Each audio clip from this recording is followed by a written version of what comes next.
À Zagreb, en Croatie, les ministres des Affaires étrangères de l'UE ont salué l'accord de cessez-le-feu dans le nord de la Syrie, conclu entre la Russie et la Turquie. Je suis bien sûr satisfait du cessez-le-feu, c'est une bonne nouvelle. Voyons comment cela fonctionne. Mais c'est une condition préalable pour augmenter l'aide humanitaire aux habitants d'Idlib.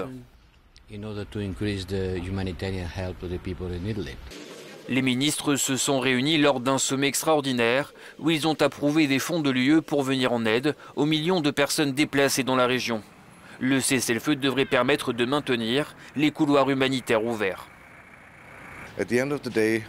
Au bout du compte, nous voulons que près d'1 million de personnes déplacées puissent bénéficier d'un minimum de sécurité et d'un minimum de perspectives dans leur pays.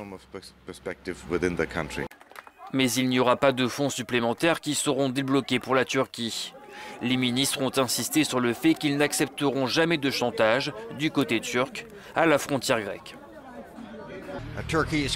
La Turquie exerce actuellement une pression sur l'Europe d'une manière qui n'est pas acceptable. On ne devrait pas utiliser des humains qui cherchent un meilleur avenir comme un moyen pour faire pression. Les ministres ont par ailleurs appelé la Turquie à mettre un terme à une rumeur qui circule parmi les réfugiés et selon laquelle les frontières de l'UE seraient ouvertes.